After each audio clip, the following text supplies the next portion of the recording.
When I say hello and welcome to Just Pauses, it is a reminder for me too that yes, I need to pause and reflect every now and then. And of course, there is always a lot to reflect over. In some weak moments, some of us challenge God that if you are really there, somewhere, then fulfill this wish or answer that prayer. Give us proof that you are there, we challenge. I think that it ought to be the other way round.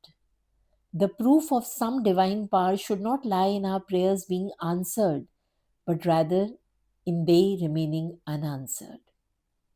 Thank God, all that we seek is not given to us.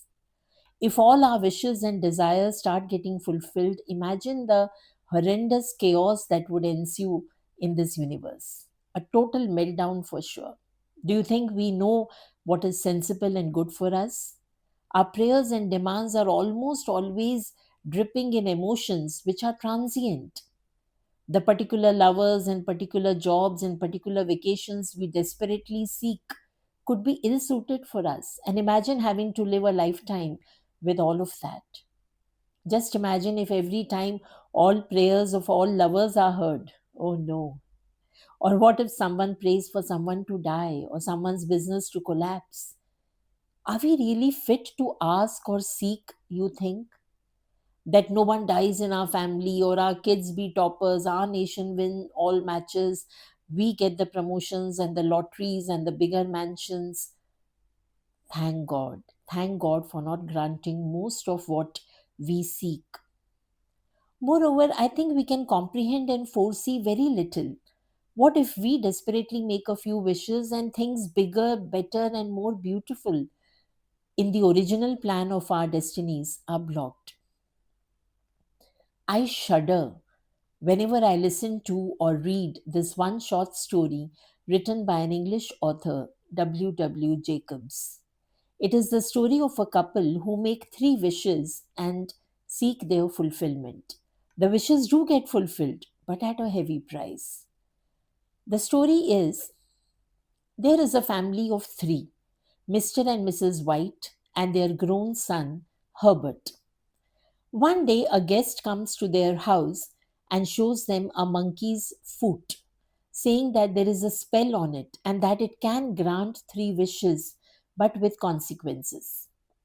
The guest is terrified of seeking something that has consequences and therefore throws the monkey's paw into the fire. But Mr. White is tempted to have a wish or two fulfilled, and he takes the monkey's foot out of the fire and keeps it with himself. In the days that follow, Mr. White hesitates to make a wish at first, believing that he already has everything he wants. However, their son Herbert insists that they seek £200 from it so as to make the final mortgage payment for their house. Mr. White makes that wish.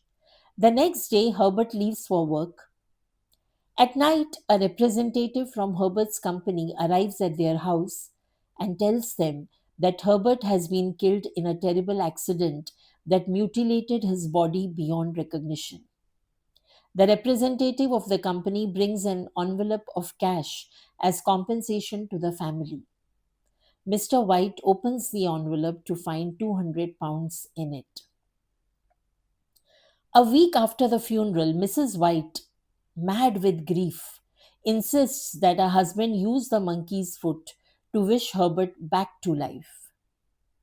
Reluctantly, Mr. White makes that wish, though he is very uneasy at the thought of his son's mutilated and decomposed body coming back to life. Later that night, there is a knock at the door. As Mrs. White fumbles at the locks in a desperate attempt to open the door, Mr. White becomes terrified and fears that how would they be able to look at and live with the deformed and scarred face and body of their son. Their son was not going to be the same boy whom they loved so much. Mr. White makes his third and final wish. The knocking stops, and Mrs. White opens the door to find that no one is there. The story is scary, but then afraid we should be. before we seek anything. Ideally, it would be great if we do not seek this and that all the time.